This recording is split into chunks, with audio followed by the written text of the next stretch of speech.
Thank you for watching Conscious Consumer Network. The live stream broadcast is free to view. You can pause and rewind live broadcasts to catch up, or view shows at a later date by accessing our free archives of all shows. Check out our broadcast guide to see what's on. You can show your support by donating to our network support fund. Follow us on Facebook and Twitter, or subscribe to the monthly newsletter for updates. We thank you for supporting free and independent media. Bonsoir à tous, vous êtes sur l'émission Transcendance avec 3-4 minutes de retard ce soir. Désolée, comme vous pouvez le constater, je ne suis pas seule puisque j'ai une charmante femme avec moi. J'ai Amira ce soir, voilà. Donc je suis très contente de la recevoir dans ce show. Amira donc qui prendra la parole d'ici quelques minutes puisqu'avant j'ai des questions comme d'habitude à vous poser et c'est voilà. Donc Amira, tu peux nous faire pas trop de bruit s'il te plaît. Bonsoir à tous déjà. Voilà. Donc tu vois ça va vite hein. Donc j'espère que vous êtes tous bien confortablement installés, heureux d'être présents avec nous. Comme d'habitude, le chat apparemment est désactivé.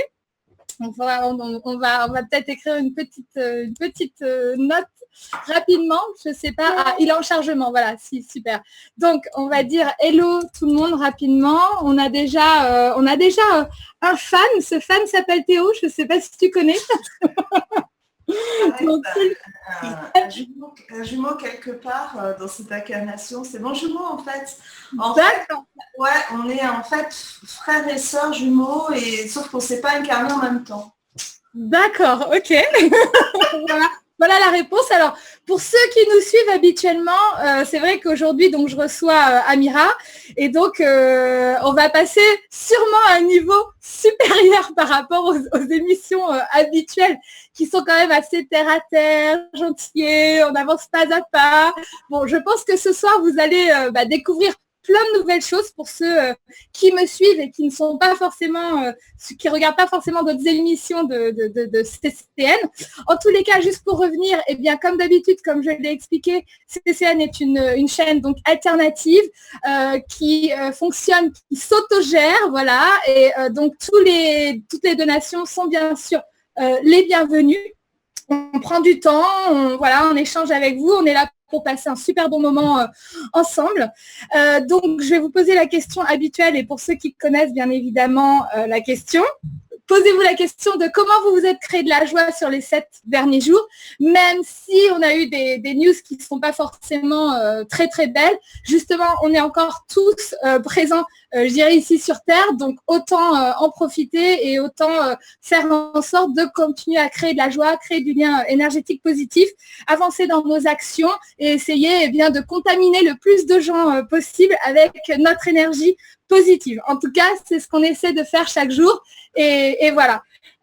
Donc, pour en revenir un petit peu à cette semaine, comme vous voyez, j'ai pris des couleurs. Hein, c'est quand même, ça y est, l'été enfin arrivé en France, heureusement. Aujourd'hui, d'ailleurs, c'est un jour de canicule. Donc, j'espère que vous êtes bien hydratés et fait toute attention à vous. Donc, on rentre dans le sujet de ce soir, qui est la réalisation de soi. Donc, moi, je suis très contente d'accueillir Amira parce que déjà, c'est grâce à elle, si vous me voyez ce soir derrière cet écran, puisqu'elle a été le lien très clairement et l'ambassadrice et elle m'a un petit peu guidée sur cette voie de faire ces émissions CCN. C'est pas quelque chose qui me serait venu forcément à l'idée aussi rapidement et Amira m'a donné cette belle opportunité. Et donc, je voulais déjà, dans un premier temps, te remercier pour ça, puisque c'est la 11e émission ce soir. Ah, super chiffre. Merci Céline de ton invitation. Moi aussi, ça me fait très plaisir d'être là. Un peu en dilettante, hein, d'habitude. D'habitude, je suis plutôt de ton côté. Donc aujourd'hui, c'est vraiment super de se laisser guider. Et puis ton émission est vraiment dynamique et plein d'ondes positives. J'adore. Merci beaucoup, merci beaucoup. J'ai reçu aussi des invités avec beaucoup de belle énergie, donc eux aussi ont créé l'émission. Et puis certaines personnes aussi qui nous encouragent, qui participent aussi parfois sur le chat et qu'on encourage. Donc on a beaucoup de hello, de salut. On a des gens qui sont régulièrement ici aussi. Donc merci beaucoup, merci à vous tous aussi d'être présents. Voilà, donc c'est ce qui crée l'énergie, on crée l'énergie ensemble et je trouve ça top.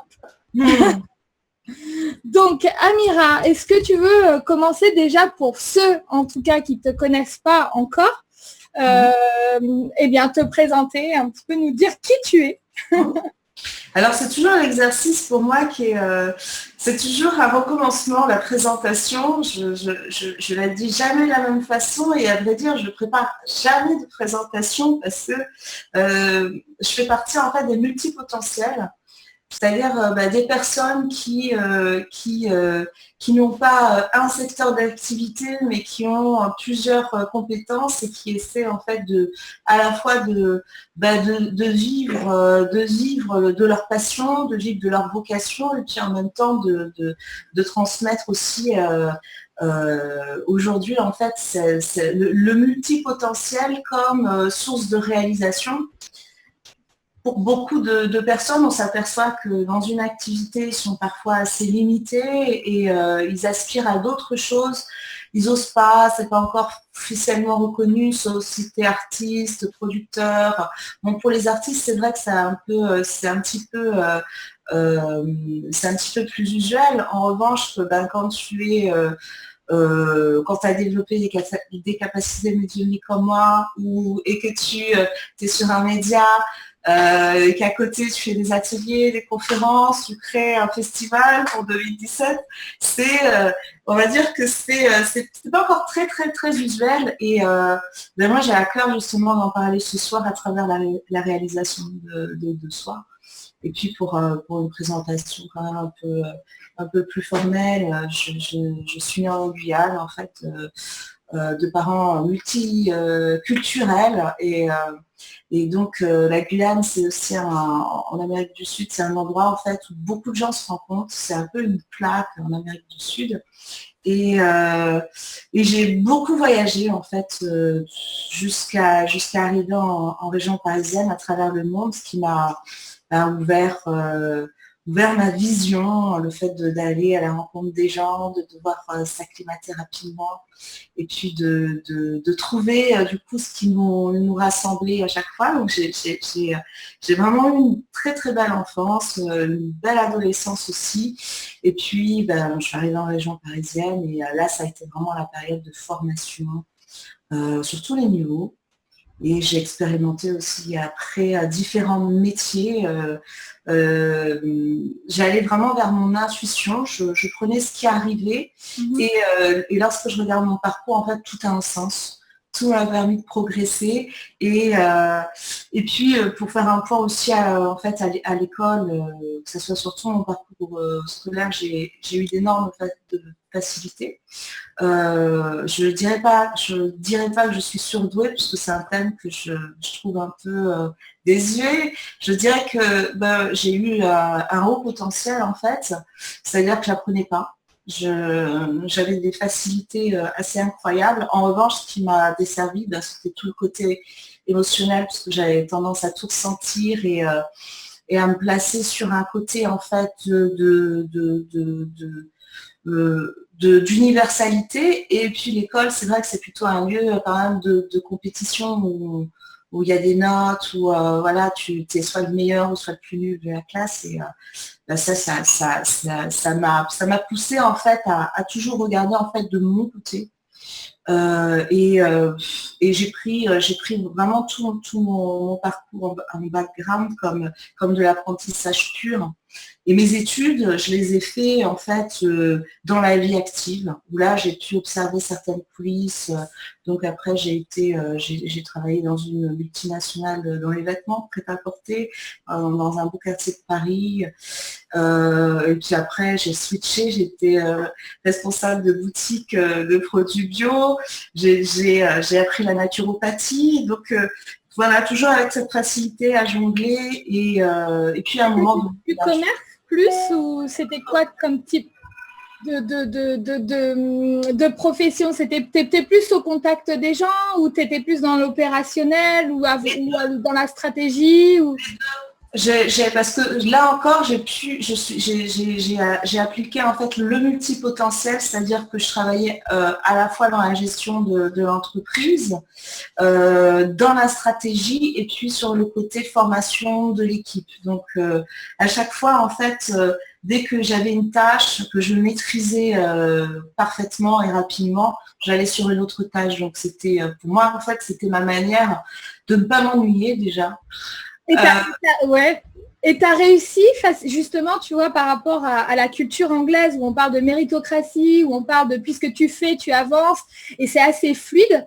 Est-ce que toi, tu as trouvé qu'en France, par rapport à ton potentiel et par rapport au fait que tu arrivais à justement t'adapter rapidement, apprendre rapidement et effectuer des choses dans la matière rapidement, est-ce qu'on te laissait facilement en fait te développer dans le cadre de l'entreprise et de monter de niveau hiérarchique, etc. C'est ce que j'ai pu observer, c'est qu'il y a quand même certaines règles en France qui sont plus structurelles et qu'on laisse moins l'opportunité en fait de développer ses potentiels, c'est-à-dire qu'il faut pas mal de temps pour montrer ce qu'on vaut, alors que justement tu parlais de cette culture comment? Cette culture anglo-saxonne? Oui, la culture anglo-saxonne, c'est le mot parce c'est ça que je cherchais. Elle est beaucoup plus fluide et on a tendance à te faire confiance en fait dès le départ. Et puis après, en fait, tu te plantes, mais tu peux corriger en fait la marge de manœuvre, alors qu'en France, on va attendre que tu fasses tes preuves. Et ça crée, ce que j'ai pu observer, ça crée un stress en fait chez les gens, ils n'osent pas. Et là, en fait, ils se sentent tout de suite frustrés et tout de suite avec des limitations et c'est dommage. Je constate quand même qu'en France, on essaie de trouver des solutions à ça, de trouver justement que le salarié, alors c'est ce mot là déjà qui pêche, hein, que le salarié ou l'employé puisse puisse se sentir bien dans l'entreprise. Et puis j'ai écouté ce que tu disais la dernière fois en parlant que tu voulais aller à un congrès du MEDEF. Alors j'ai trouvé ça génial. Ah, j'ai trouvé ça fun parce que justement, on va le voir, il y a des ponts dans la réalisation de soi à transmettre et j'ai trouvé ça super. C'est vraiment de ça dont il y a besoin.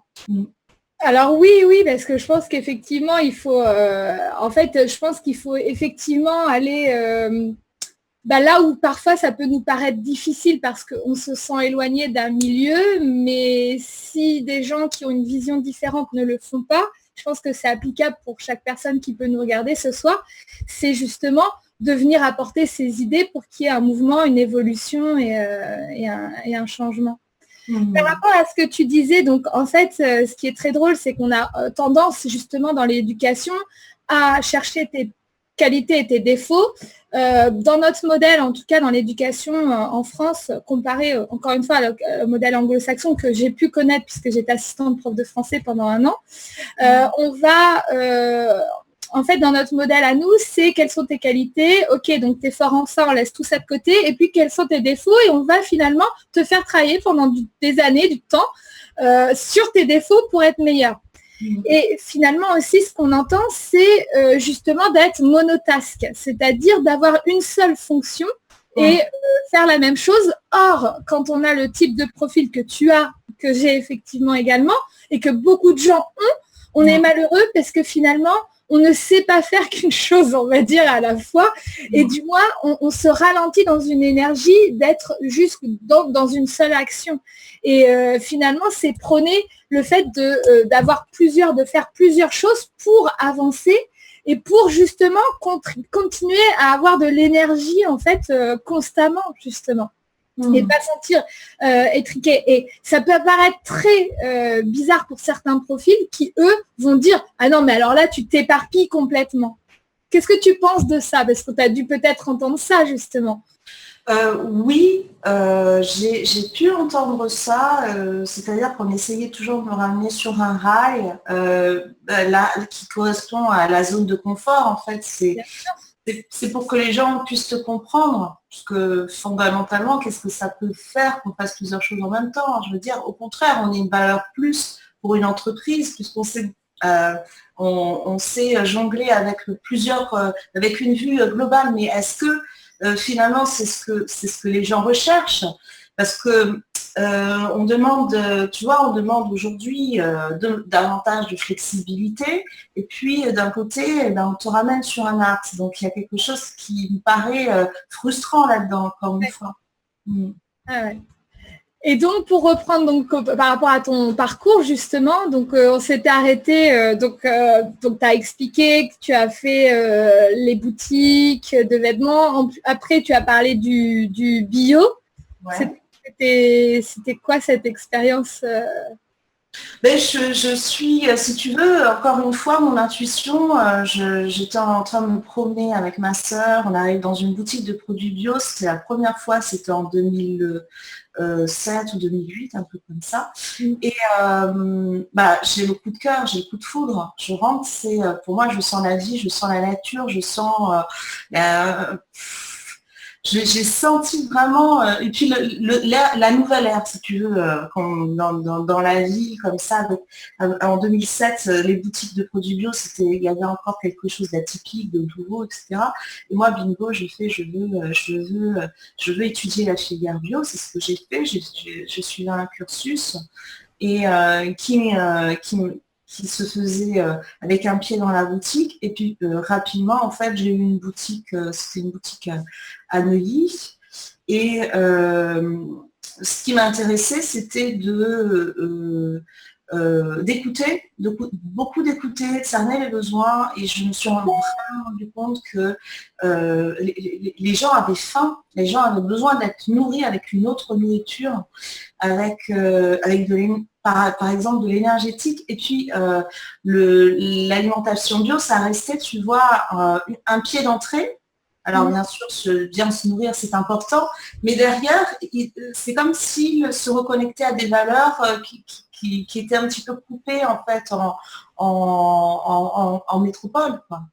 Et est-ce qu'on peut parler d'un début d'éveil, justement, quand on pense à la nourriture et qu'on commence justement à se poser des questions et des réflexions sur qu'est-ce que je mets dans mon corps? Ah bah tout à fait. Et c'est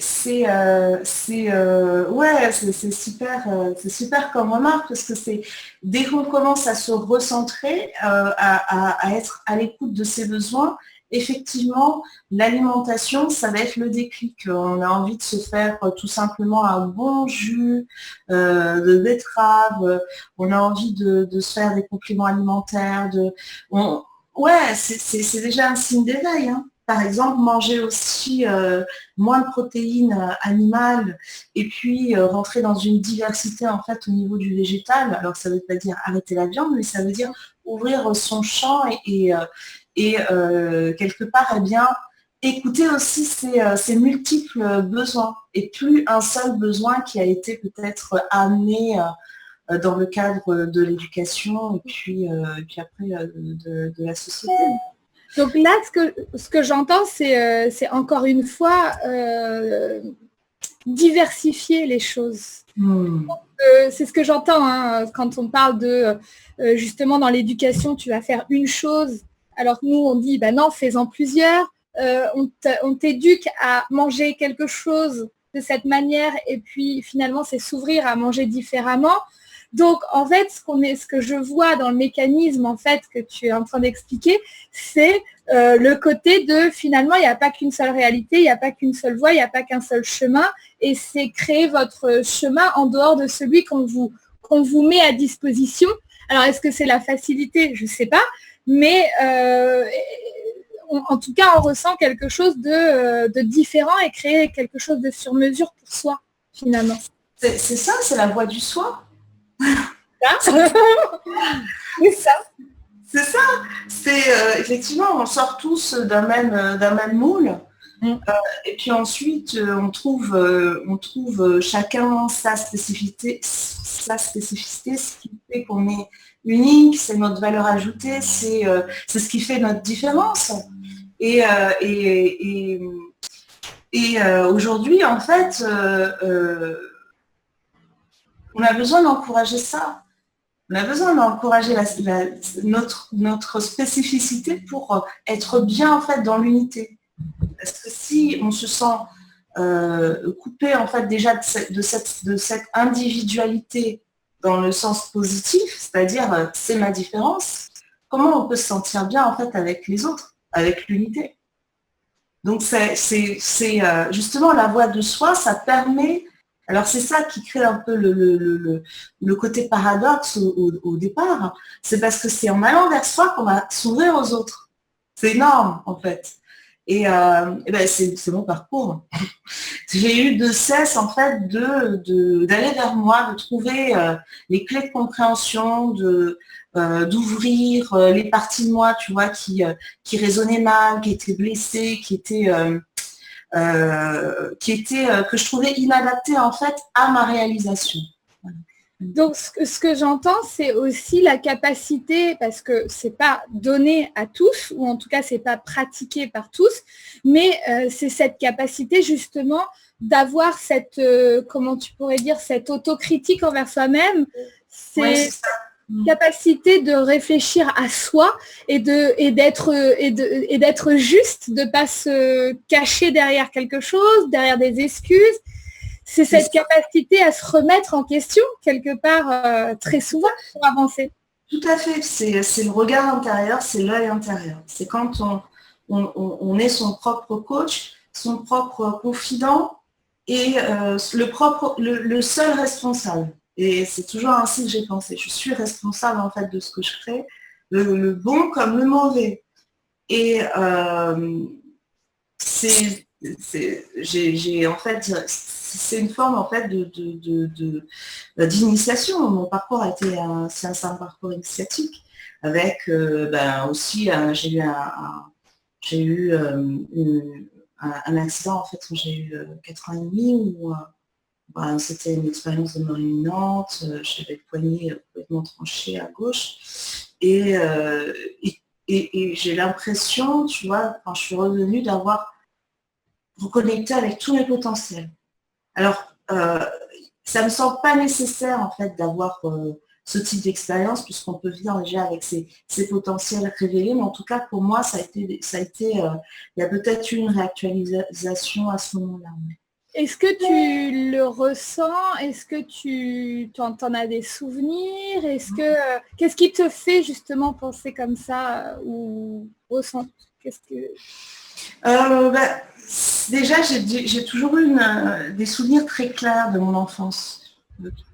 Vraiment, je vois les choses comme une trame. Je peux remonter comme un film. Je peux remonter, je peux faire pause et je peux remonter très loin jusqu'à 3 mois en fait, 3 mois et demi. Et lorsque ça s'est passé, j'ai le souvenir en fait d'avoir entendu des choses, d'avoir vu des lumières qui n'étaient pas habituelles, d'avoir été portée et puis d'avoir comme si je rentrais dans un espèce de grand collège, comme une réunion collégiale à colloque. Bonjour, j'ai 4 ans et demi, je m'appelle Amira. Et là, j'ai eu le sentiment vraiment de passation.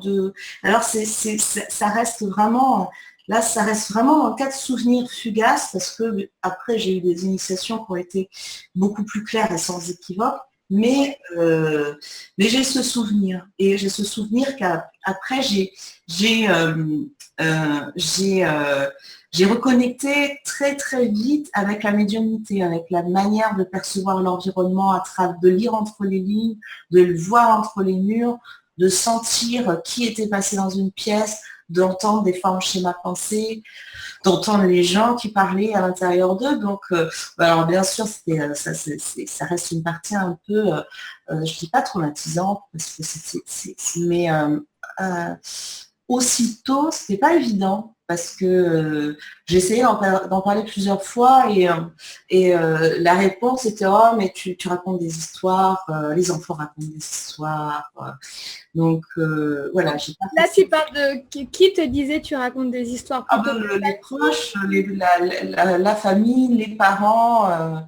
Ouais, c'était, ils avaient tous un côté très rationnel, si tu veux, et là, pour eux, ça rentrait dans l'irrationnel, donc ça leur échappait, ça sortait de leur zone de confort, et on était face à la compréhension. Alors, j'ai plein de questions parce qu'au fur et à mesure que tu parles, j'écris beaucoup. Je pense que les gens peuvent le voir. Je t'écoute, hein, j'ai une oreille très sensible, je t'écoute. Mais parce qu'en fait, j'aimerais revenir sur plein de choses qui peuvent éveiller justement certaines personnes qui regardent cette émission. Et c'est également des questions que j'ai souvent dans les séances ou dans les conférences que j'ai pu faire. Donc je vais revenir déjà par rapport à ce que tu disais sur le fait d'avoir été donc invité dans ce colloque, que tu le veuilles ou non. Est-ce que tu as eu un ressenti de transfert de données? C'est ça qui est tombé en fait quand tu parlais. Comme un transfert de données, un transfert de connaissances. Pas un transfert de connaissances, c'est un transfert d'informations, mais sans transfert de connaissances. C'est-à-dire, c'est comme si l'important, c'était que je me rende compte que j'étais pas seule. Et que ces présences, même si elles faisaient pas partie de cette réalité, elles n'étaient pas en chair et en os, elles étaient importantes, voire plus importantes en fait que les gens qui m'entouraient autour. Donc c'était vraiment pour dire, écoute, nous sommes là. Alors, moi, ça résonne un petit peu, en fait, ça résonne un peu chez moi. Moi, j'ai vraiment eu ce ressenti qu'effectivement, il y a quelque chose au-dessus de nous, très, très présent. Quand on me dit, mais de quoi tu parles, Céline, à quoi il ressemble, ou qui, je sais pas dire. Donc, c'est une question que je te renvoie, Amira. Ces gens, est-ce que c'est des gens, comment tu expliques? Parce que je suis sûre qu'il y a des gens qui nous regardent ce soir et qui ont très certainement ce sentiment, peut-être qu'ils ne peuvent pas encore expliquer. Et comment on doit le prendre si on n'arrive pas à l'expliquer? Pour ce faire, je vais l'expliquer en deux parties et en reprenant une autre forme d'initiation. Ce sera beaucoup plus clair et plus abouti. Donc la première fois, ce que j'ai senti, c'était intelligence. C'est le mot en fait. C'est une intelligence. D'accord. Et c'est une forme d'intelligence, je peux dire que haute intelligence, pour la différencier en fait pure conscience. Voilà. Parce qu'en fait, la pure conscience, c'est la forme la plus aboutie de l'intelligence. Et dans le sens intelligence, pas intellect, hein, c'est la capacité en fait à développer, tu vois, très vite ses intuitions en fait, l'intelligence. Moi, j'entends voir le monde d'une façon différente, c'est-à-dire une forme comme un petit peu une forme de nouvelles règles ou de savoir quelque part, qui peut-être, peut-être qui correspond plus à notre humanité ou je sais pas. Et les formes d'initiation que j'ai pu vivre après, qui ont été très intenses d'ailleurs à partir de 2011. 2011 pour moi ça a été la reconnexion. C'est de voir toujours ce même colloque, alors ce même groupe. Et en fait c'était le même groupe et chacun en fait avec une spécificité. C'est-à-dire que un transmettait par exemple la maîtrise, un autre allait transmettre le développement des capacités, un autre allait transmettre les polarités, les lois universelles et ainsi de suite. Donc un groupe en fait, ils ont tous une même base dans ce que j'entends et chacun est expert de quelque chose. Oui, et c'est ça, c'est une même unité, tu vois, une même source, une même force divisée en ramifications qui transmettent en fait des informations spécifiques et qui viennent à tour de rôle. Alors, dans ce que tu dis, ce que j'entends et ce qui me paraît, bien souvent, je rencontre des thérapeutes ou j'entends des gens sur des vidéos, que ce soit en français, en anglais, où on est tous quelque part, donc dans le monde, on est tous quelque part. Et parfois, quand tiens, je me rappelle de quelqu'un, là j'ai quelqu'un en tête qui me vient, ça s'est passé il n'y a pas plus tard que la semaine dernière avec une femme qui était basée donc à Toulouse. Tu auras peut-être l'occasion d'ailleurs de la rencontrer. Et cette femme, en fait, m'appelle, on ne se connaît pas et pourtant on a l'impression de se connaître parce qu'on dit les mêmes choses, on parle des mêmes messages, mais qu'on n'a pas lu chacune de notre côté sur un support, mais qu'on ressent être juste. Et je ne suis pas elle n'est pas moi, comme je suis pas toi, tu n'es pas moi, etc.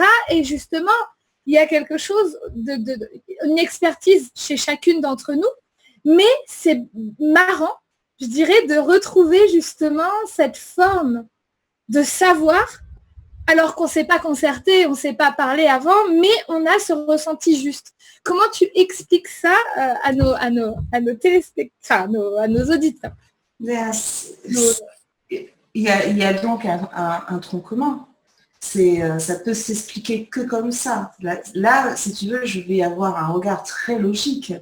Et d'ailleurs, on ne le dit pas assez, mais ces formes subtiles, c'est très logique, c'est très rationnel en fin de compte. Comment je peux expliquer ça ?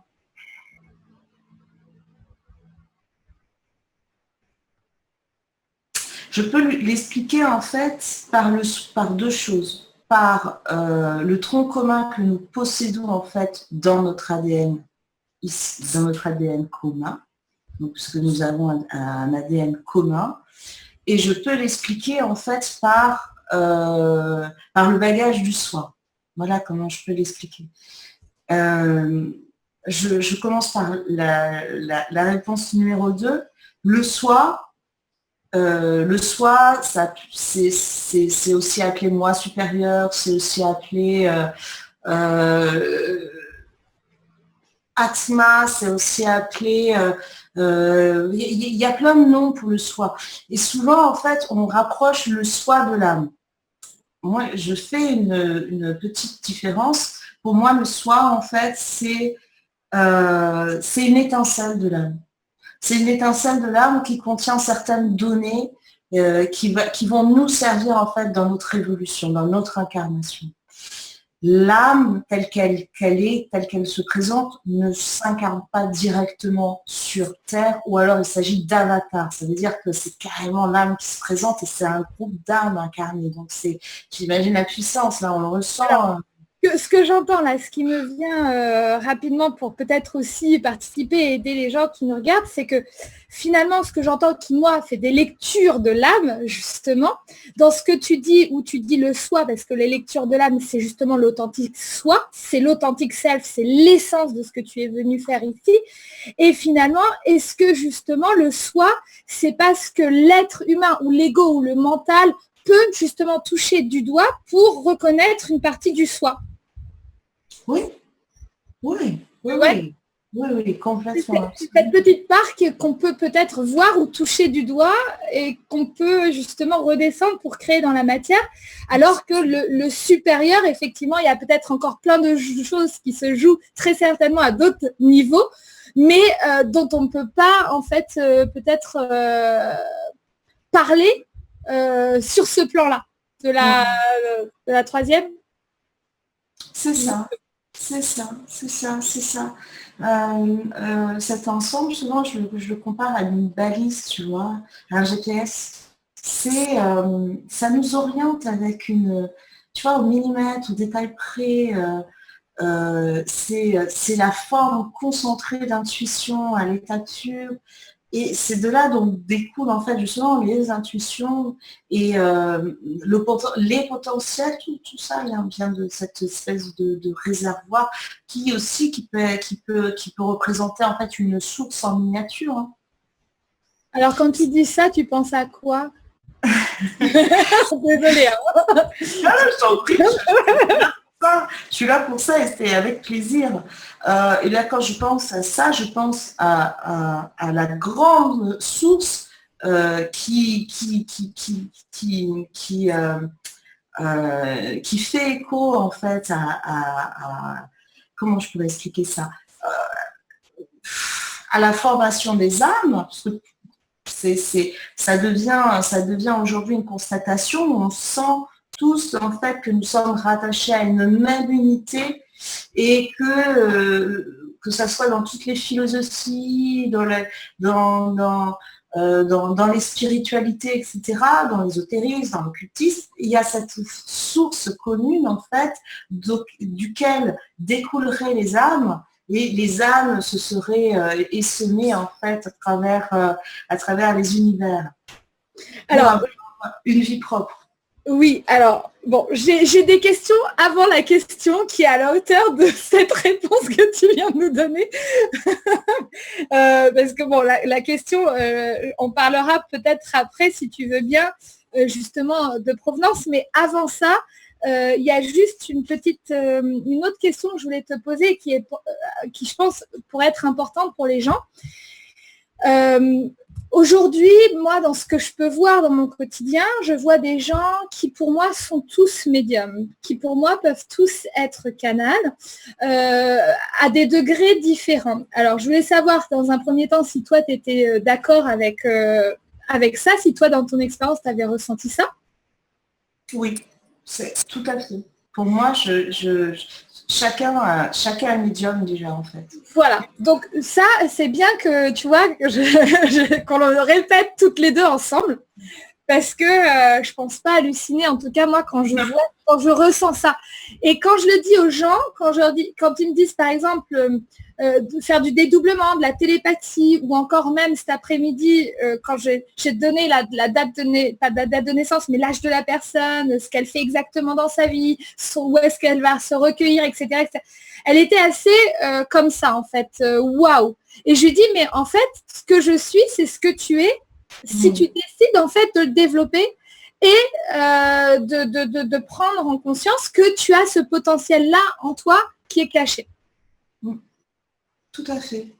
Donc, après, toi, justement, tu as parlé de médiumnité très, très jeune. Je pense qu'il y a des gens qui se ressentent médiums mais qui n'osent pas, des gens qui se ressentent médiums mais qui ont peur. Et il y a des gens qui se ressentent rien parce qu'ils s'en foutent. Voilà. Oui. Voilà. Alors on peut expliquer, ce qui est intéressant, on peut expliquer dans un deuxième temps pourquoi en fait les gens ne reconnaissent pas le ressenti. Qu'est-ce qui fait que ils sont bloqués? Ça c'est très intéressant parce qu'à la base on est tous médiums. Et même le terme médium, c'est juste alchimiser les ressentis qu'on peut avoir à travers le monde et aller sur les plans multidimensionnels, les plans subtils, et puis les faire descendre ici ou les ramener à l'intérieur et les faire remonter. Et ça, on le fait tous à des degrés différents, effectivement. Alors qu'est-ce qui aujourd'hui fait que les gens ont peur de ça? Parce que déjà c'est catalogué, c'est spécifique, quoi. Ça tend à évoluer puisque aujourd'hui nous sommes dans les énergies qui permettent en fait d'avoir un développement de ces capacités. Aujourd'hui on en parle beaucoup plus ouvertement qu'il y a déjà 10 ans, 20 ans. Donc pour moi c'est une grande avancée. J'ajoute le fait que pour moi ça doit toujours ramener, et c'est vraiment mon ressenti, à l'autonomie et à son expérience personnelle. Ça veut dire que tout ce qu'on peut faire comme développement de toute façon de potentiel, d'intuition, de médiumnité ou de channeling ou de tout ce qu'on veut, c'est pour rendre l'autonomie. Moi je ne le perçois pas autrement. En fait. C'est pour rendre l'autonomie, c'est pour rendre l'autonomie. Alors, justement, je voulais rebondir sur ce point, parce que pour moi, il n'y a pas de réalisation vraiment de soi si on n'écoute pas dans un premier temps son intuition et la voix de son cœur et justement qu'on n'accepte pas en fait cette partie-là de nous. Parce que je vois mal la réalisation de soi Alors, je dis pas qu'il faut être tous des experts du développement de l'intuition, ou voilà, mais qu'au moins déjà, il y a une partie qui accepte en fait d'être quelque part guidée ou d'avoir justement ces intuitions plus fortes et qui nous guident beaucoup mieux qu'un mental qui va être en permanence en train de calculer et dans le comment. Et je trouve que dans le développement personnel, je rencontre des gens qui ont investi énormément sur beaucoup de supports, mais qui ne sont pas passés dans la réalisation de soi parce que justement, ils se sont créés une identité qu'on leur a donnée vis-à-vis d'un extérieur et on est en train de dire à ces gens, finalement, aie confiance en toi, tu es le meilleur, estime de toi, alors qu'en fait, il est en train de booster une confiance en lui sur un faux lui. Ouais. Et je trouve que c'est très dangereux. J'applaudis. J'applaudis parce que c'est essentiel ce que tu viens de dire. Pour moi, il n'y a pas de meilleure version de soi-même. On est déjà réalisé. Et ça, on a juste à le découvrir en fait. Donc, effectivement, ça conforte la meilleure version de soi-même. C'est quoi? C'est un faux moi. Parce que si tu vas pas justement tu vas pas directement à la source. Mais oui. Tu es en train de brasser, on est en train de brasser de l'air. On perd de l'argent, hein, je suis désolée, mais c'est... Parce que la meilleure version de soi, c'est déjà reconnaître qui tu es. Oui. Vraiment, au fond. C'est ça, on veut toujours plus, toujours plus, toujours plus. Mais en fait, on a déjà le toujours plus à l'intérieur. Et tout ce qu'on a à le faire, en fait, c'est de le dégager. C'est ça. C'est de le manifester. C'est ça. Donc, c'est simple, en fait. C'est très simple. En fait, c'est réactiver, je ne sais pas si tu prends cette métaphore, mais très certainement, puisque je travaille avec toi, d'ailleurs, où tu réactives. En fait, tu appuies sur des touches que toi, tu peux percevoir, que moi, je vais percevoir chez quelqu'un d'autre, que quelqu'un d'autre va... Et en fait, il y a comme des degrés. Il faut rappeler aux gens que, comme toi, comme moi, il y a eu ce chemin, tu l'as répété plusieurs fois, et souvent les gens viennent dans une lecture, où je suis sûre que ça t'arrive également beaucoup dans tes séances, mais au bout d'une heure, ils se disent « Ah, ça y est, merci, est-ce que je vais repartir avec un full package ?» et que avant, quand je suis rentrée chez toi, il était 14h, maintenant il est 15h30, je suis changée.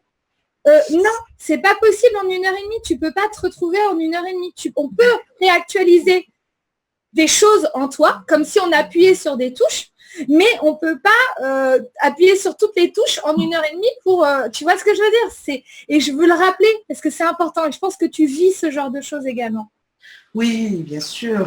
C'est aussi, tu vois, c'est on remet le pouvoir, encore là, une fois. On remet le pouvoir. On remet le pouvoir, c'est avec une magicienne, un magicien, quelqu'un d'extraordinaire. Alors oui, on a des capacités, c'est vrai, c'est un fait, on ne va pas dire le contraire. Il faut savoir aussi reconnaître ce que nous sommes.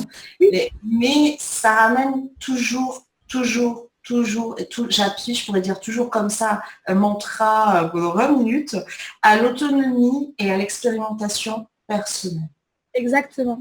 C'est-à-dire qu'on intègre véritablement quelque chose qu'une fois qu'on a manifesté.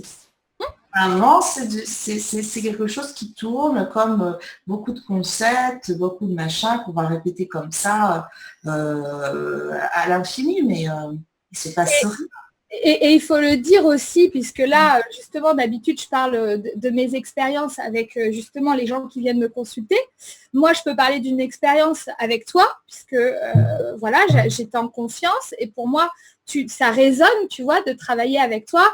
Et c'est ce que je dis toujours aux gens quand ils disent oui, mais vers qui, vers quoi, comment, vous devez le ressentir. Vous devez ressentir qu'à un instant T, cette personne-là est faite pour vous. Et ça sert à rien de griller des étapes, d'aller voir quelqu'un en se disant ah, il a de la renommée, alors peut-être qu'il a de la renommée, mais peut-être qu'il ne va pas du tout vous correspondre et que la personne dans votre village d'à côté, c'est celle qui va vous aider. Donc déjà, il faut vraiment réfléchir comme ça, c'est qu'est-ce que j'entends chez l'autre qui résonne en moi. Et aussi, il faut se dire, et je souhaite le répéter parce que ça m'est déjà arrivé avec toi quand je suis venue te voir, tu as dit des choses pour moi qui étaient loin de moi. Donc, il faut savoir que quand un thérapeute que vous avez en face de vous appuie sur une de vos touches, il a appuyé sur la touche. Mais ça ne veut pas dire que le mécanisme s'est automatiquement mis en place et que vous comprenez à la seconde près. Et je vois encore des gens qui sont plus dans des égos ou dans le mental, qui vont se dire, ouais, non, je me bloque, n'importe quoi. Non, vous laissez, c'est comme si vous laissez germer une graine. Et en fait, ça m'est arrivé avec toi où je me suis dit, non, mais attends, vers quoi elle part, Amira? Mais non, mais... Et au final, je me dis quelques jours après, mais carrément, mais en fait, mais oui, maintenant je vois. Parce que c'est pareil, on ne peut pas absorber un contenu forcément à la seconde près. Ben oui, et puis en plus, des fois, je fais aussi des paraboles ou des devinettes comme le sphinx, tu vois. Mais pour laisser la personne, pour pas lui servir sur un plateau, tiens, mange, régale-toi. Je le fais dans l'énergie, je l'accompagne, régale-toi, ça va être cool. Mais dans l'apprentissage, il y a la démarche de l'autre. C'est comme si c'était l'autre qui prenait la main et qui tu vois, qui voulait s'en saisir. Et c'est ça que je cherche. Pas forcément à donner des trucs au carré, quoi, mais à provoquer la réaction qui va amener le processus que la personne souhaite. Et d'un côté, ça fait l'effet miroir, et puis de l'autre côté, ça fait l'accompagnant. Mais ça peut s'apparenter à de la maîtrise si on veut, mais en aucun cas, je vais faire à la place de l'autre. Jamais. Jamais. Mais je pense que c'est là, dans notre conversation, déjà, dans un premier temps, je trouve que c'est très fluide, c'est très authentique. Et c'est aussi des outils qui sont peut-être, qui paraissent peut-être simples ou qui paraissent peut-être évidents, mais qu'il faut rappeler sans cesse parce que quand on parle de réalisation de soi, c'est en continu. C'est ce que je dis aussi aux gens quand les gens viennent me consulter. Je dis, mais moi, à cet instant, là, tout de suite, maintenant, j'ai une personne, 2 personnes, 3 personnes qui m'accompagnent toujours parce que je grandis toujours, je suis toujours en évolution et je pense que j'ai besoin de l'autre pour un effet miroir, j'ai besoin de l'autre en qui je crois, en qui je me ressens également. Donc, on n'est pas arrivé à terme où on se dit, voilà, ça y est, c'est fini, en fait, c'est constant. C'est ça, et c'est au moment où tu dis c'est fini que tu as encore quelque chose qui arrive et qui dit... le dernier truc, c'était tous les protocoles, comment arriver à l'illumination. Moi, c'est les dernières choses que j'ai reçues en date. Après avoir justement vu comment on pouvait recevoir le soi et dégager le terrain de ce qui bloquait, de ce qui faisait qu'on rejetait en fait sa propre intuition, ses propres potentiels. Oui, c'est des blocages, c'est vraiment l'intérieur. Hein. Et du coup, ensuite, eh bien, j'ai eu encore le protocole d'après qui est l'illumination, qui est cet état où quand on reçoit directement cette lumière du soi, c'est de la lumière, c'est de l'information, on la ressent en fait à travers tout le corps et c'est oui, l'illumination, c'est comme derrière quand elle est c'est comme un sapin de Noël, tu vois, avec des boules. C'est la même. Je fais ça quand je...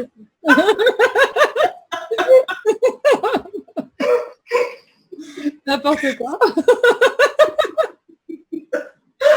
On rigole de nous. Ça, c'est quelque chose de positif.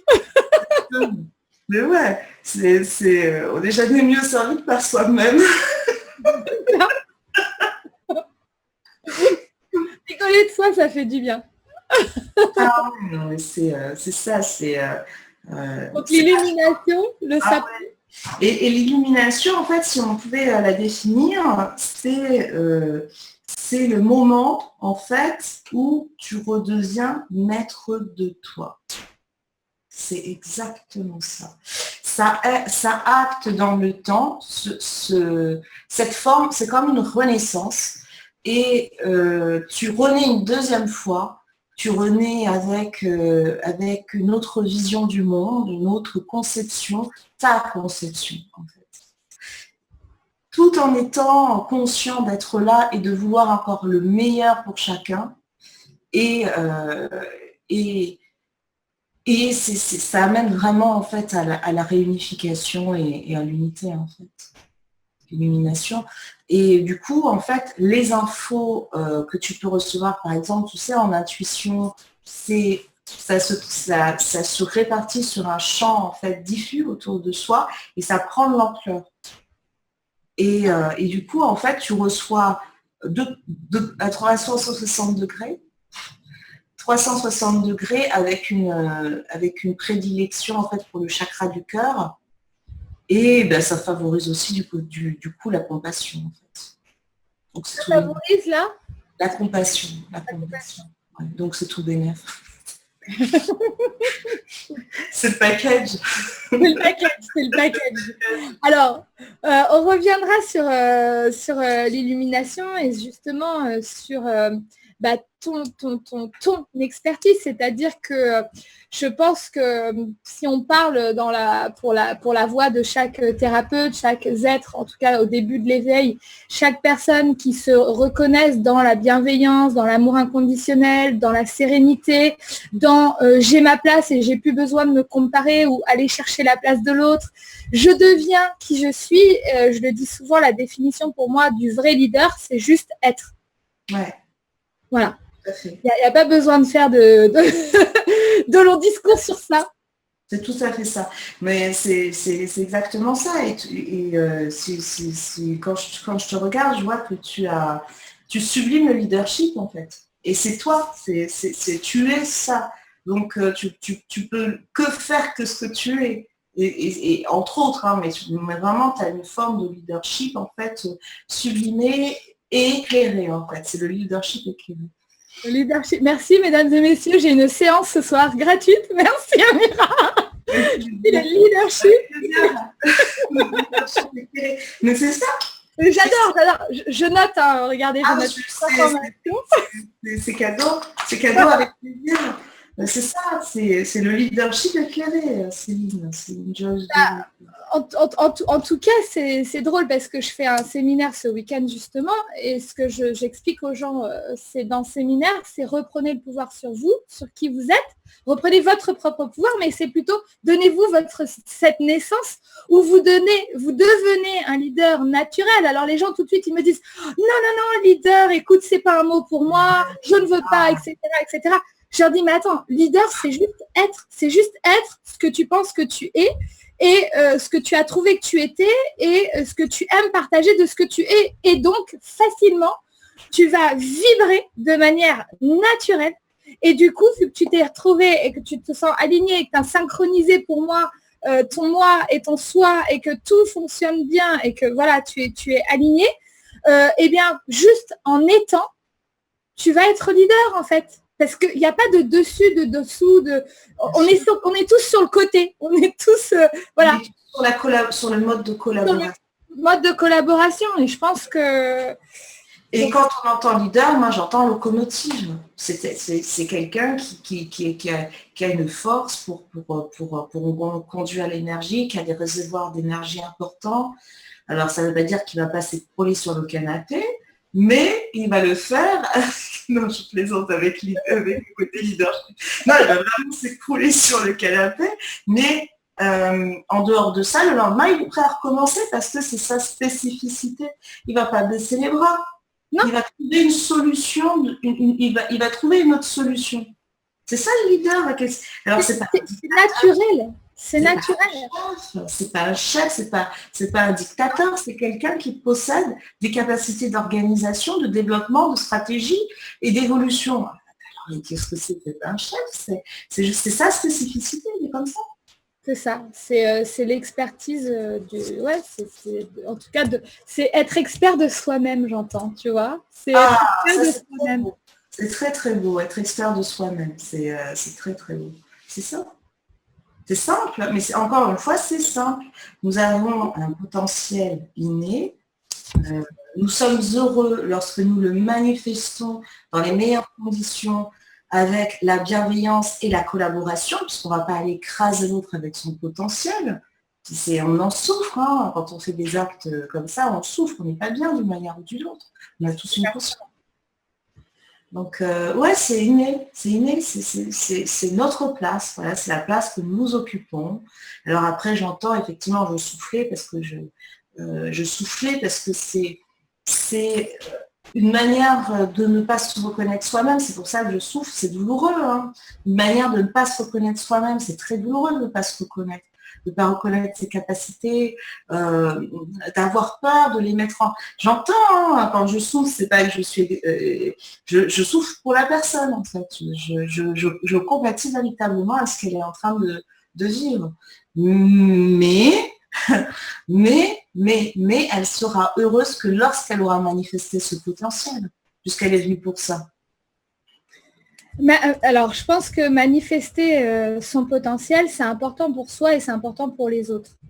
Pourquoi ? Parce que pour moi, quand on manifeste pas son potentiel, eh bien, on est, comme tu l'as dit, on est mal avec soi.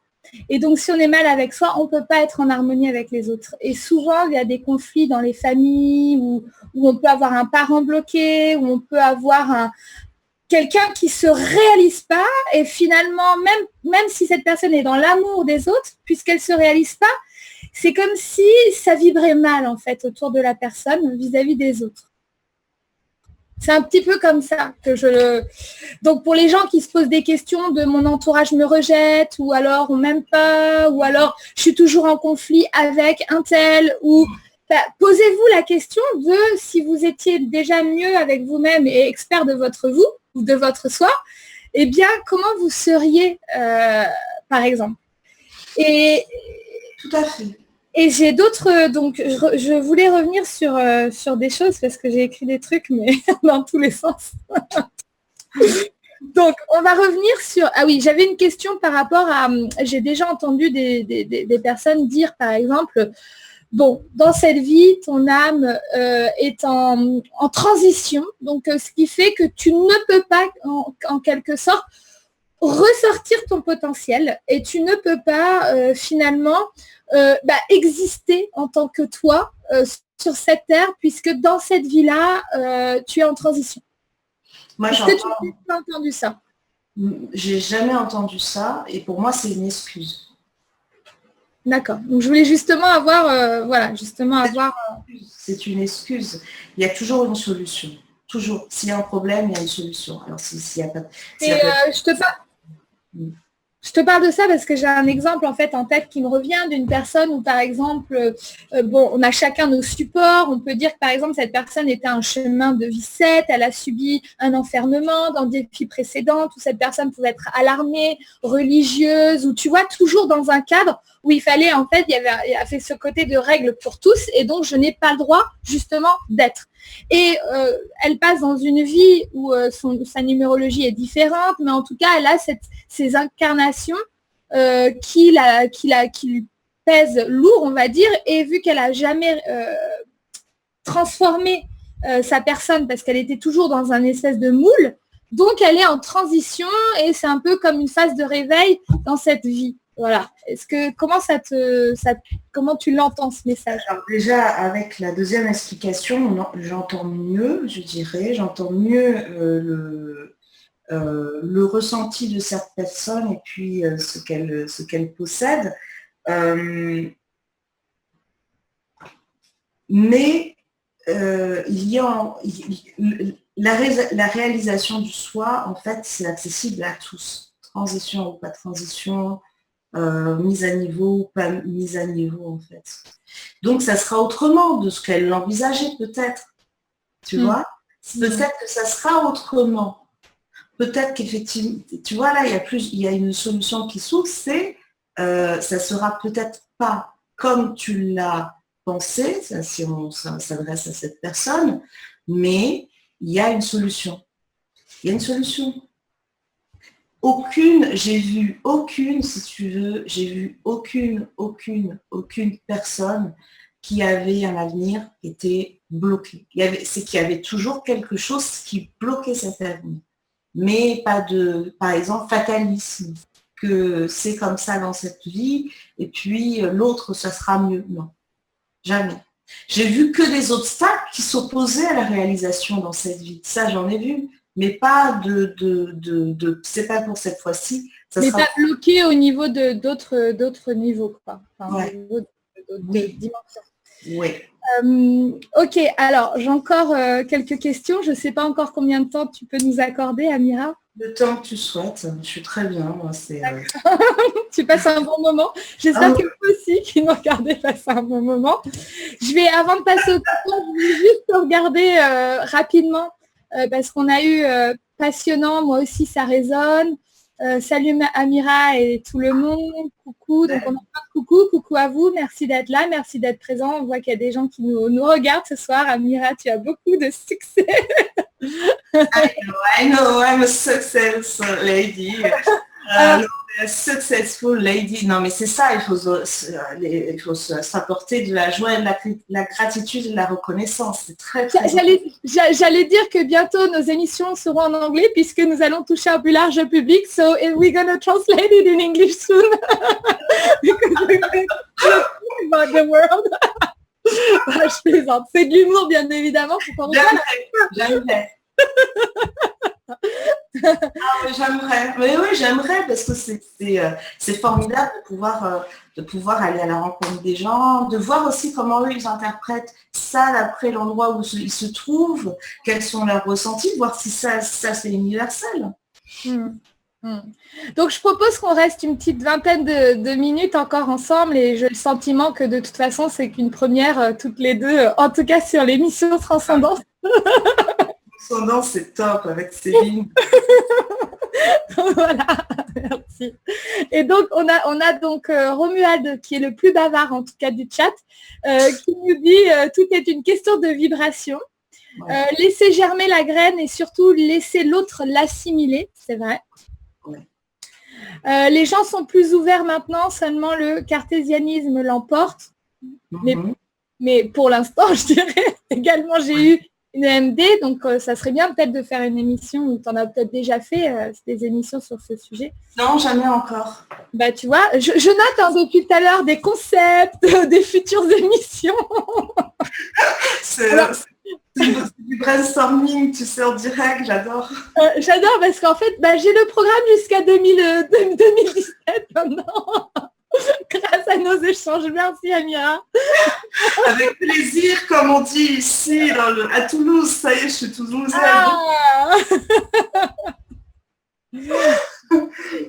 En tout cas, tu as l'air épanouie dans cette ville. Hein.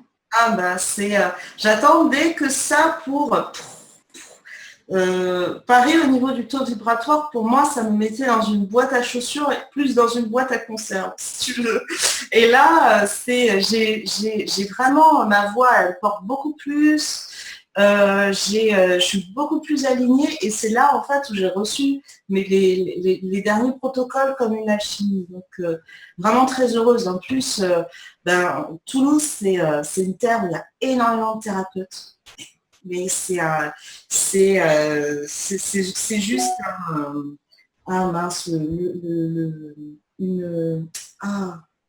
tu sais, quand on fait une micro-entreprise pour la développer, c'est j'ai le terme qui m'échappe.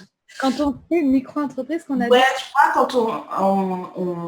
quand c'est une couveuse. Voilà. Moi, j'entendais une terre d'accueil. Ouais, c'est aussi une terre d'accueil, la preuve, et c'est aussi une couveuse, puisqu'il y a beaucoup de choses qui sont justement, comme disait Romuald, en train de germer et qui vont s'éclater dans 10 ans. Donc c'est une très très belle ville. Très belle ville. J'y ai vécu 4 mois sur mon parcours. Ouais. C'est vrai que j'avais toujours dit, si je devais vivre quelque part en France, ce sera à Toulouse. Bon. C'est magnifique. On choisit pas tout le temps. Pour l'instant, je suis à Paris. On verra où j'irai. Et je pense que aussi c'est important de dire aux gens que comme on n'est pas juste monotask, donc faire qu'une seule chose, mais qu'on peut en faire plusieurs. Et moi, je crois également qu'une fois qu'on s'est réalisé soi et qu'on commence à designer sa vie, on peut également vivre à différents endroits. Parce que j'ai beaucoup de haut potentiel, de zèbres, d'indigo qui viennent et je ressens la frustration de je vis là pour le moment et c'est ce que je dis. Pourquoi vous n'avez pas 2 ou 3 adresses finalement? Qu'est-ce qui nous empêche de faire ça? C'est ça et c'est ce que je mettrai en place en 2016 avec quelques voyages en Belgique et ailleurs. Et puis une autre adresse, oui. là, je prends mes aises et puis après, on reprend la valise avec le mouvement, pour moi, je pense, qui m'accompagnera tout au long de mon parcours, ce mouvement. Ça sera fluide et voilà. Donc, j'aimerais revenir sur... j'avais 2 questions. Donc, justement, tu vas me dire de quoi tu souhaites parler ou si on a le temps encore de parler des 2.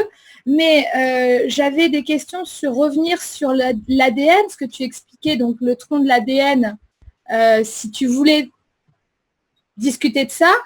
Où j'entends comment on manifeste notre potentiel unique et justement nous parler de toi, comment justement tu manifestes, en tout cas tu aides les autres à manifester leur potentiel unique sur ton côté experte en fait de la réalisation du soi par rapport à ce que tu fais et ce que tu proposes. Qu'est-ce que J'opte pour, au vu du temps qui nous reste pour le 2e axe, car l'ADN, c'est une émission à part entière. Oui, je me suis dit ça va être peut-être un peu long comme sujet si on l'entame maintenant.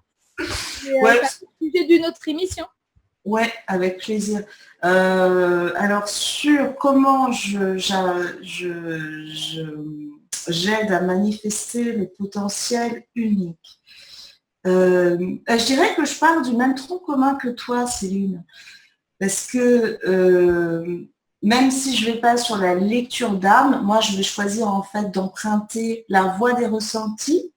Et quand toi, après tu développes la lecture d'âme, etc., moi je vais en fait directement bifurquer, je prends une bretelle où je vais aller en fait directement au soi. Donc, si je pourrais... Donc, on a ce tronc commun, en fait, où on entend les obstacles, on entend comment ils se manifestent. Ensuite, quand il y a des sérieux, on va dire des sérieux blocages, comme par exemple des travaux occultes qui ont été faits avant, des travaux énergétiques très lourds. Là, je vais prendre le temps avant d'aller sur le soi, parce qu'on voit que la personne, en fait, elle veut développer ses potentiels, mais elle est juste bloquée, quoi. C'est comme si elle était en saucissonnée, comme un roast beef, et puis elle veut faire quelque chose. Donc, je vais prendre le temps, en fait, de nettoyer ces structures, son inconscient, de ces choses-là. Et en général, ça appuie toujours en fait sur une blessure qui était déjà existante et qui va venir l'exacerber pour le pétage de plomb, pour la destruction. En fait. Donc ça, c'est le premier axe.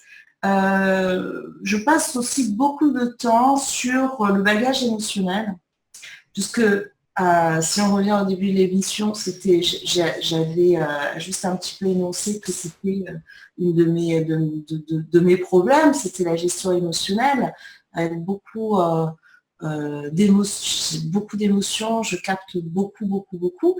Et donc après, pour s'acclimater en fait, à la matière, ça reste une donnée qui est pas évidente. C'est pour ça que j'ai pu transformer en fait ce qui me desservait en qualité, en positif.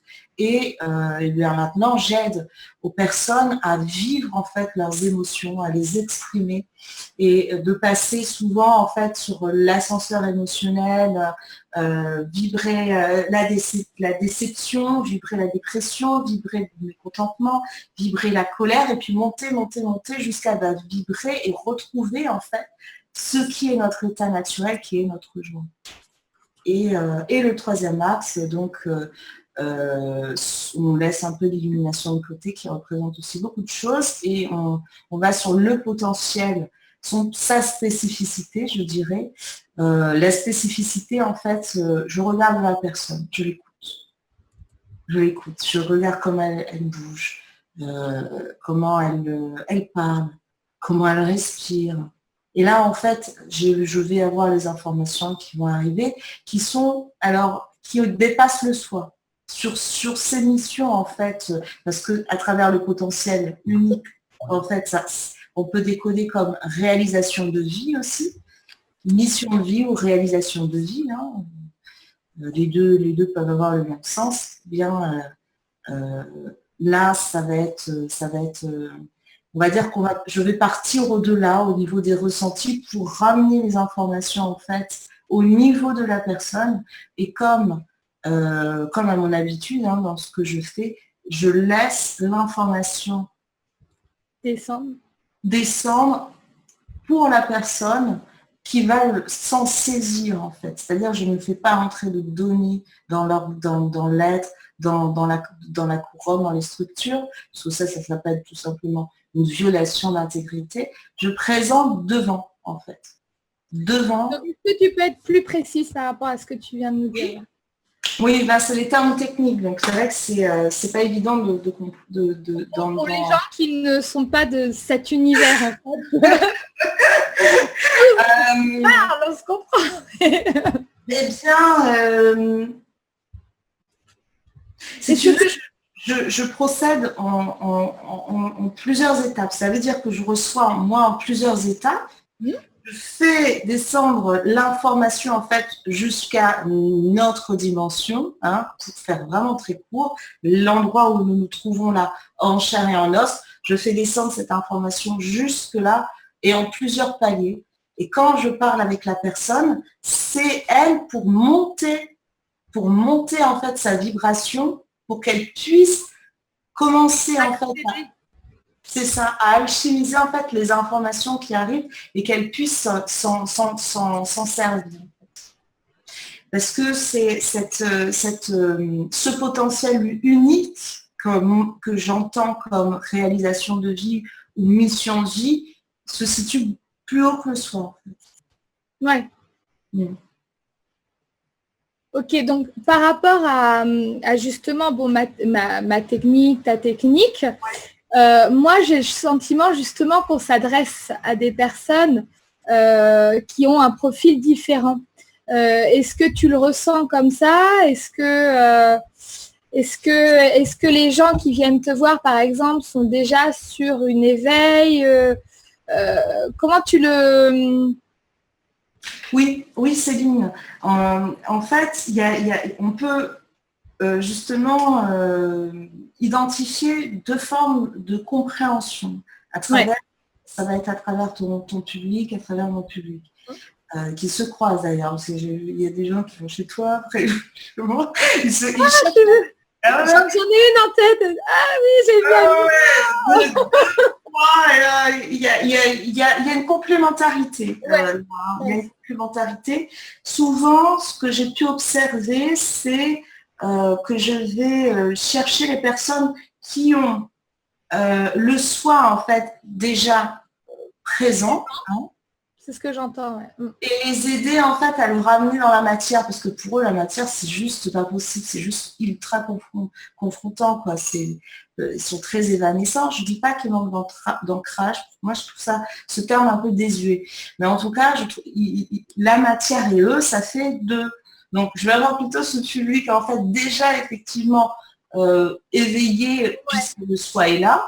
Et je dirais que le public qui vient à ma rencontre après et on se croise, c'est les personnes justement qui, eux, sont très à l'aise dans la matière et qui cherchent en fait à développer leur intuition pour aller vers la reconnexion du soi.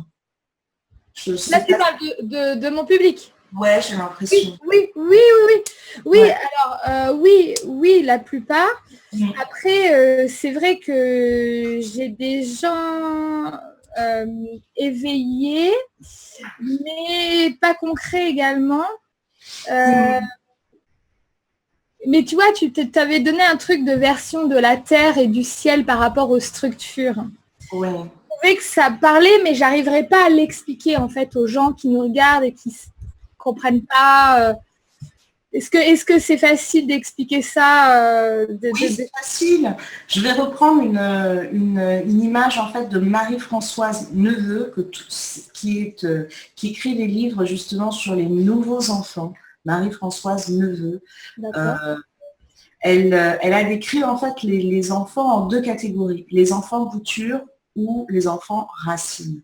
Les enfants racines en fait ont besoin en fait de revenir en fait à la terre pour pouvoir ancrer leur potentiel dans la terre et pour pouvoir le définir dans la terre.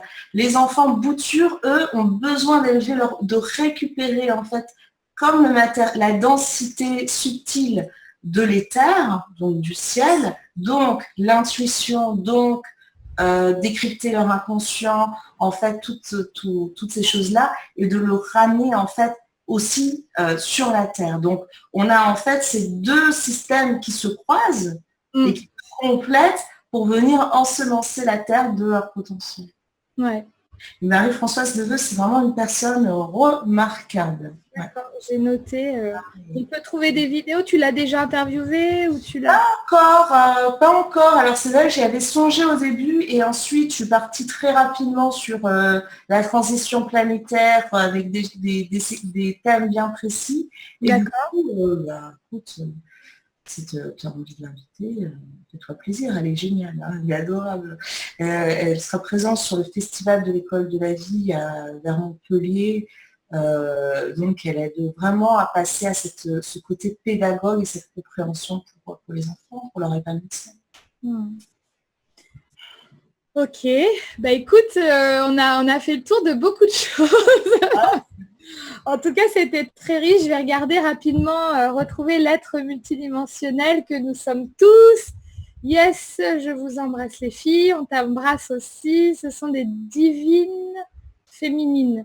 Ah oui, parce qu'on a une petite réflexion de notre Théo qui nous parle d'un côté Vénus, Amira et Céline. Alors moi, je suis pas assez une experte pour ça. Pour comprendre la subtilité, bon, je la comprends un tout petit peu, mais je suis pas là, je peux pas détailler. C'est le côté vivant qu'on partage, la joie, le rire, l'envie en fait de faire plaisir aux autres aussi, hein. La générosité. Ok, Théo, je suis de Vénus.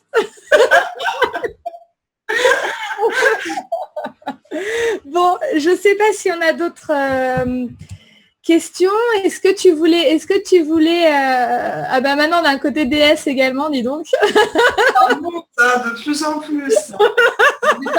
Et pas les chevilles elles sont bien stables. On est bien ancré. On est bien présent.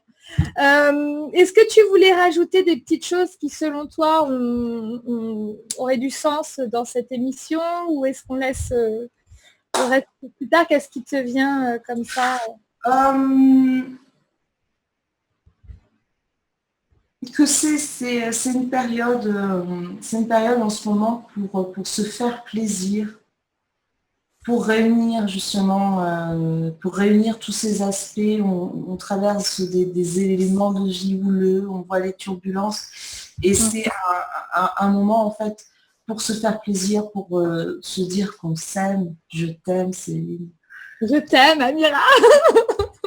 Et c'est ça, c'est un moment en fait pour véhiculer le plaisir, véhiculer la joie, et encore et encore et encore, sans arrêt, trouver les motivations qui nous donnent du plaisir. Ouais, créer toute cette joie. Alors, c'est vrai que le message, on l'entend, on le reçoit, et que chaque jour, je pense que chacun d'entre nous doit se rappeler ce message que tu viens de passer. Et justement, bon, je n'ai pas envie de finir sur une note négative, mais peut-être que des gens à cet instant pensent à des choses qu'on entend à la télé et à ce qui est en train de se passer et qui existe, hein, et c'est une réalité. Donc bien sûr que nous, on est joyeuses et qu'aujourd'hui, on est dans l'instant présent, et puisqu'on est là ensemble, on a envie de participer en fait au maximum et se créer de la joie au maximum. Et qu'est-ce que tu pourrais justement partager sur comment on doit recevoir les informations extérieures et qui peuvent nous mettre justement dans la peur et nous ralentir dans cette joie? À chaque instant, en fait, on peut rencontrer une turbulence, une difficulté, que ce soit à l'intérieur de nous, à l'intérieur des autres.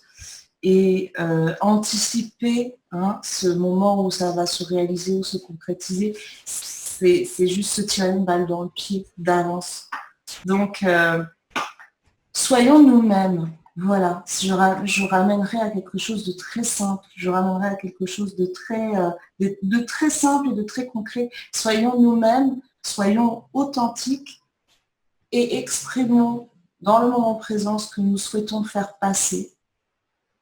Rien ne sert d'attendre comme ça des siècles ou des jours et des jours et des jours et des jours, parce qu'à un moment donné, on paiera l'addition, on soldera ce compte. Donc, autant le faire dans l'instant. Ok. Si effectivement, ça nous amène à régler des choses avec, c'est ce qui nous fait peur, c'est de régler ces choses-là dans notre vie familiale, avec les amis. Parfois, on a envie on a envie d'accoucher de quelque chose. Ça s'appelle l'authenticité, vivons. Ouais. Et penser au moment présent, hein, finalement. Penser au moment présent, c'est très simple. Ouais. Je lis le dernier commentaire et puis après, on va se quitter. On va tous aller se coucher. Car demain, il faut se lever tôt.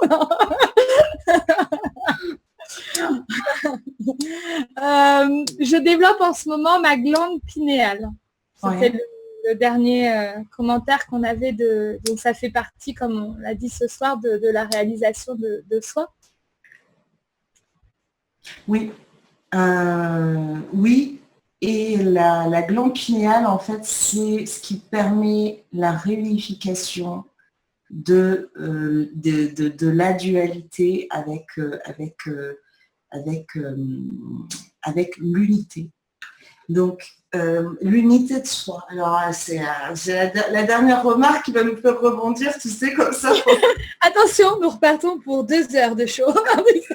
En fait, ces filles ne dorment jamais. Oui, c'est ça, c'est un peu ça, d'ailleurs, on est touché au sommeil léger. Ouais, la glande pinéale, c'est vraiment intéressant pour ramener en fait la dualité extérieure à l'intérieur lorsqu'on la manifeste extérieurement et créer l'unité en nous ensuite. Et ça, c'est la glande pinéale qui fait ça. Merci.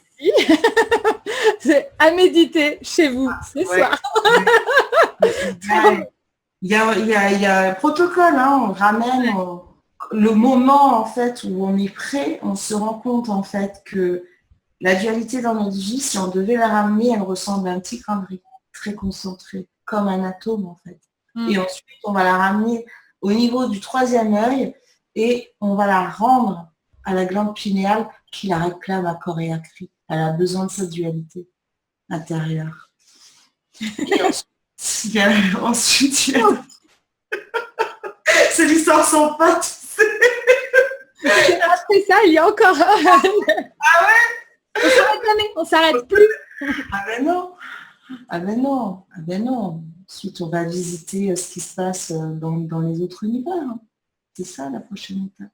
Qu'est-ce qui se passe là-bas? Ça fera peut-être une prochaine émission. Avec plaisir. Les autres univers. Ah, oui. On montera d'un cran. Moi, ce que je voulais dire par rapport à cette réception d'informations, c'est n'oubliez pas de transmettre, de traduire les choses dans la matière.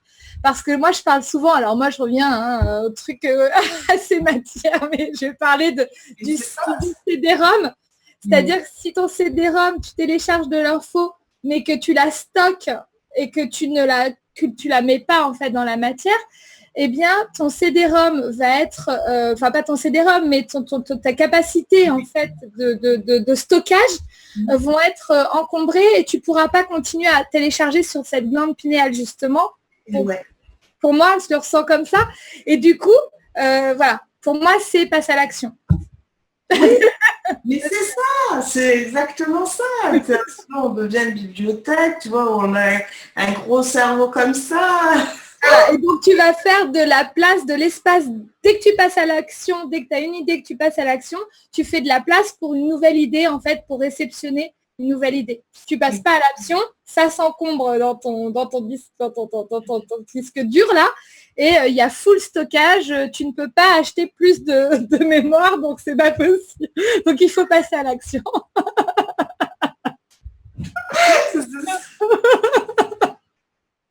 Voilà.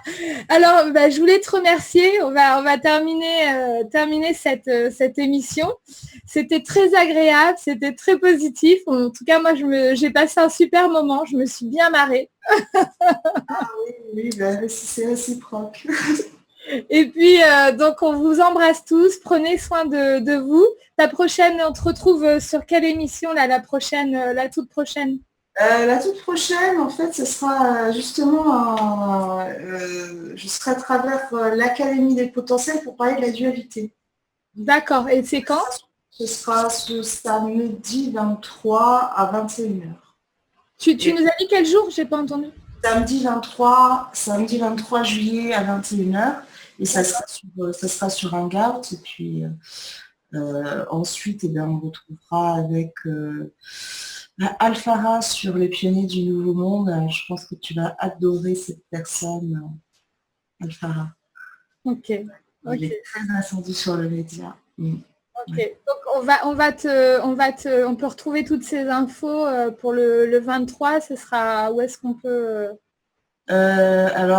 écoute, si tu veux, on peut le mettre sur soit le replay ou sur la programmation, que tu puisses la voir. Je te donnerai le lien du Comme ça, on pourra le mettre en dessous en commentaire et les gens pourront te retrouver.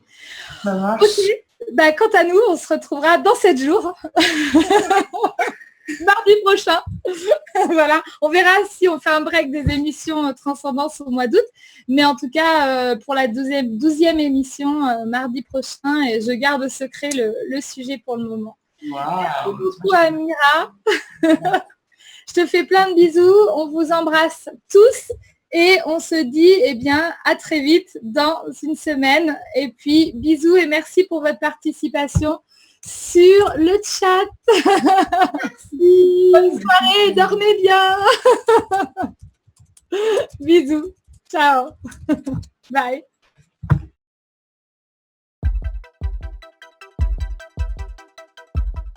Conscious Consumer Network was designed to create a live broadcast TV network for free and independent media and has been live on the air since the 1st of January 2015. CCN gets millions of minutes watched every month and is viewed in over 140 countries, having produced around 1,400 shows and counting. And it's very hard to get on the mainstream media, of course, the corporate media that's getting tighter and more monopolized and more restrictive for any outside information.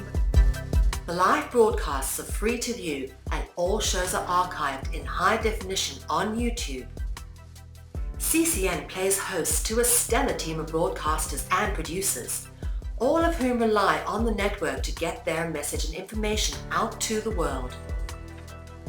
CCN has continued to evolve, constantly seeking to create greater media usage and opportunities for both broadcasters and viewers, including supporting projects such as the newly launched ConsciousCommunities.org, a brand new social media platform that is free to use and has been created for those dedicated to the pursuit of freedom, justice, peace, and sustainability to come together and co-create the solutions to a better world. Due to the constant heavy usage, we are in need of replenishing and replacing of key hardware and infrastructural wear and tear. This includes the fixing and replacing of parts of the live broadcast equipment system, as well as increasing storage capacities for content and projects.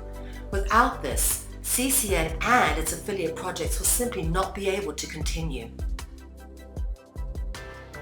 Conscious Consumer Network is a publicly funded project, and it is up to you all to keep CCN on the air. Support our funding drive with a donation or become a monthly pledger. We thank you all for supporting free and independent media.